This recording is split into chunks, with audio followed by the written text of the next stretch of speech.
Salam dostlar, bu videonun fizikadan ikinci şans blok imtihanı destek videosu olarak çekeceğim. Bu videoda fizikadan ikinci şans blok imtihanında karşınıza çıkabilecek 3 vacip soru tipini təqdim edeceğim. Sorular bir atım bir şekilde izah edeceğim ki soruları daha rahat ve daha etraflı bir şekilde başa düşebilirsiniz. Bir hatırlatma dedim ki eğer böyle videonun devamını istəyirsinizsə video beğenmeyi, kanala abone olmağı ve videoları aşağı yazmayı unutmayın. Bunu etməklə mənə çox böyük bir dəstək olmuş olarsınız. Hər birinizi çox sevirəm. O zaman başlayaq. Demək ki, birinci sorumuza 20-ci sualdan davam edək. Nə qədər etil spirti yandırmaq lazım ki 100 derece Celsius tempoda 54 qram suyu buxarlandırma mümkün olsun. Spiritin yanma istəyənli faydalı suyun buxarlamasını sərf edildiyi nəzərə alın. İlk öncə gəlin mən buraya yanma istəyən düsturunu yazdım. Yanma istəyən düsturu, yəni Q bərabərdir. Qm düsturu hesablanır. Bunu buradan bildik. Buxarlama istəyən düsturu isə Q bərabərdir elən düsturu hesablanır. İndi bizə burada soruşur ki, spiritin yanma istəyən 50% suyun buxarlamasını sərf edilir. Yəni yanma istəyən 50%, yəni Qm vurulsun 50, Qm vur 50 bölünsün içə 100. Bərabər nəyə? Eləmə. Yəni buxarlama istəyinə bərabərdir. Q-yə yazam Q spirit, M-ə yazam M spirit, L-ə yazam L su, M-ə də yazam M su. Bunu buradan tapdım. İndi bizə deyir ki, burada nə qədər etil spiriti yandırmaq lazımdır. Yəni bizə burada kütləni soruşur. Hansı kütləni soruşur? Spiritin kütləsini.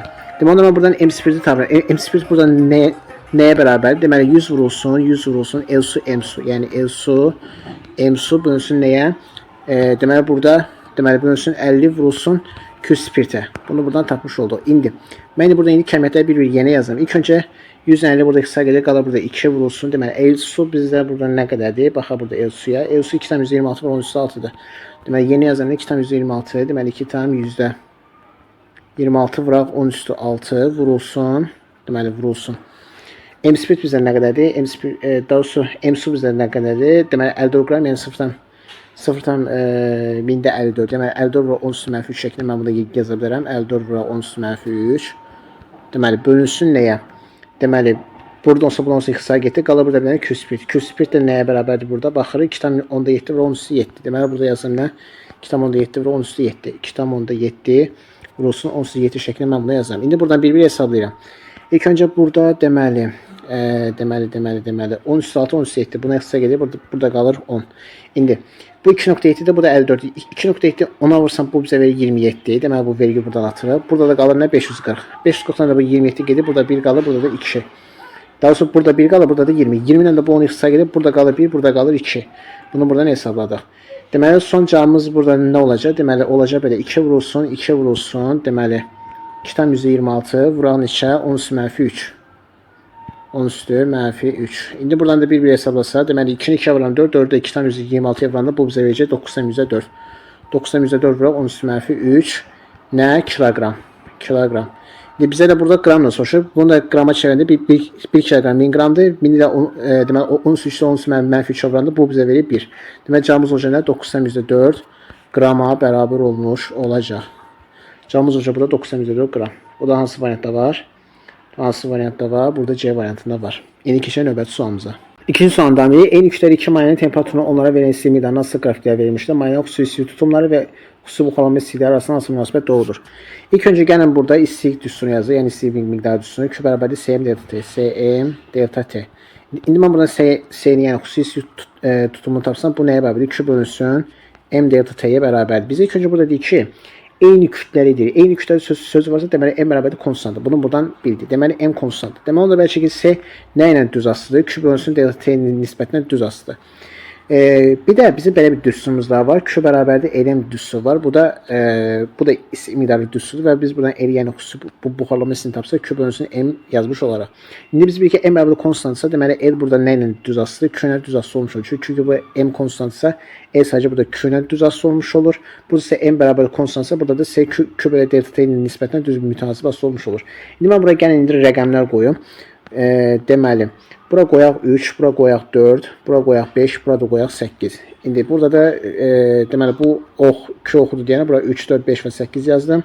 Burası T oxudu deyənə mən də bura hansı kəmiyyətə yaza bilərəm? Məsələn 80, bura deyim məsələn 90, bura deyim məsələn 100, buna qoya bilərəm. İndi bir-birini hesablayaq. İlk öncə biz gəlin hər bir cisim üçün gəlin hesablayaq. Birinci cisim xüsusi tutumunu hesablayaq. Buna yazaq C1. C1 bərabərdir. C1 bərabərdir. Ya da gəlin belə deyək. İlk öncə C1 oxşardır. Gəlin belə yazaq. Q bölünsün delta T. Q bölünsün delta T. Deməli C1 oxşardır Q bölünsün delta T nisbətinə. İndi Biz ilk önce burada baxalım nədir? İlk önce baxaq burada birinci cismin istilik miqdarı dəyişməsi nə qədərdir? Görürəm ki, mən burada ilkin halda, bax burada ilkin halda 4-dür, son halda isə 5-dir. Mən 5-dən 4 çıxaram, nə qədər edir bu bizə? 1. Temperatur dəyişməsinə baxanda görürəm ki, ilk başa 80-dir, sonra 90-dir. Mən 90-dan 80-ə çıxaram, nə qədər edir? 10. Demək, onda belə çıxır ki, istilik miqdarı dəyişməsi 1-ə bərabərdir. Buraya yazıram 1. Temperatur dəyişməsi nəyə bərabərdir? 10-a. Bu qaldı burada nə? 0.1, yəni 10.1. Bunu buradan tapmış olduq. İndi buradan tapıram ikinci cisim üçün. Demək, yazıram buraya ikinci cisim oxşardır. Küp bölünsün delta t yenə. Burada indi bir-birini də hesablayalım. Deməli, bu da bərabərdir nəyə? Öncə biz burada tapırıq nəyə? İstilik miqdarı dəyişməsi. Yəni ikinci cisim üçün. Baxın, ikinci cisim üçün istilik miqdarı dəyişməsi nəyə bərabərdir? İlkin halda baxıram ki, bu bizə ikinci cisimdir. İlkin halda 3'dür. Son halda isə neçədir? 8'dir. Deməli 8'in 3 çıxdan 5.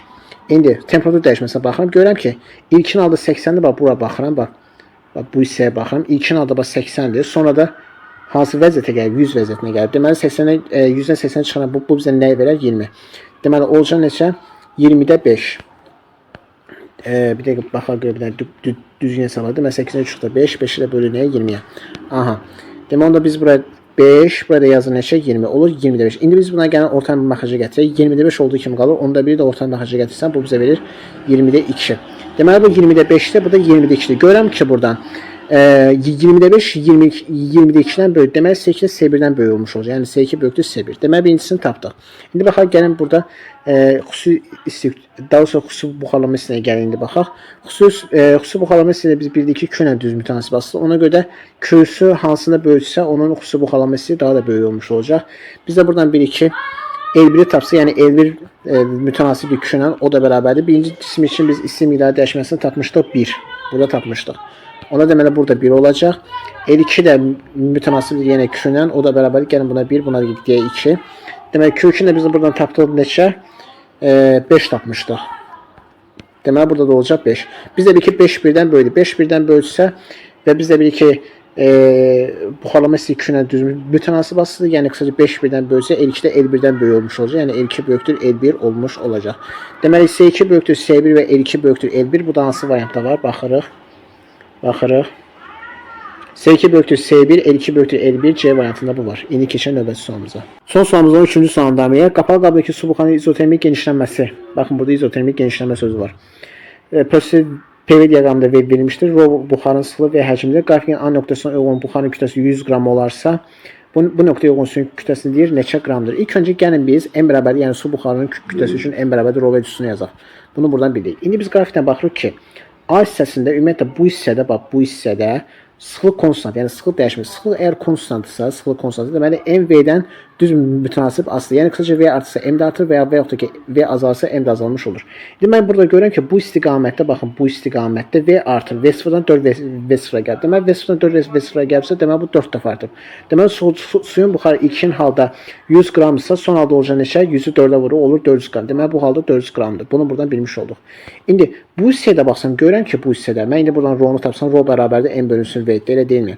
Bu hissədə görürəm ki, rho V ilə tərs mütənasib asılıdır. Əgər rho V-dən tərs mütənasib asılırsa, bu hansı halda olur? M bərabərdə konstant olan halda, yəni M bərabərdə konstantsa əgər, bu halda rho V-dən tərs mütənasib asılı olmuş olur. Yəni əgər son halda 400-sə, bundan sonra kütlə dəyişməyəcək, olduğu kimi qalacaq. Deməli bu hissələrdə də 400 olaraq qalacaq. Onda belə şəkildə su buxarının son kütləsi nəyə bərabərdir? 400 qrama bərabərdir. İndi bizdən soruşur ki, burada A nöqtəsinə uyğun suyun kütləsi deyir neçə qramdır? Biz də bilirik ki, əgər burada 100 qram su buxarı varsa, onda bəlkə ki, burada da 300 qram su olmalıdır ki, 300 qram su olmalıdır ki, bu V0-dan 4 V0-a həcmi artanda bu yavaş-yavaş 300 qramlıq su buxarı yavaş-yavaş buxarı çevirsin və tam buxar halına gəlsin və 300-dən 100 toplansın olsun 400 qram su buxarı. Deməli ilkin halda 300 qram su buxarı, daha sonra suyun kütləsi olmalıdır ki, 300 qram su olmalıdır ki, həcmi artıranda, yəni sıxlıq dəyişməz qalması şərti ilə həcmi artanda bu 300 qram suyun kütləsi də buxara çevrilsin yavaş-yavaş və 4 və 0 olan halda gəlib çatanda bu 300 qram su buxarına bu 100 qram su buxarı birləşsin və axırda 400 qram su buxarı əmələ gətirmiş olsun. Yəni qısaca 300 qramlıq suyun kütləsi var burada. Və yaxud da ki, suyun kütləsini fərqli cürdə hesablaya bilərsiniz. 400 qram axıncı kütləsi, yəni su buxarının kütləsi isə və ilkin su buxarının kütləsi 100 qramsa 400-dən 100-ü çıxırsınız və burada da 300 qram suyun kütləsini tapmış olsun. Yəni cavabımız burada olacaq 300 qram. Belki də bu videoyu fizika 2-ci şans blok imtahanında qarşısına çıxa biləcək 3 variant sual tipini izah etdim. Ümid edirəm ki, bu video sizə çox faydalı oldu. Əgər belə videoların davamını istəyirsinizsə, video bəyənməyi, kanala abunə olmağı və videolara şərh yazmağı unutmayın. Hər birinizi çox sevirəm. Növbəti videolarda görüşəndək sağ olun, salamatçılıqla qalın.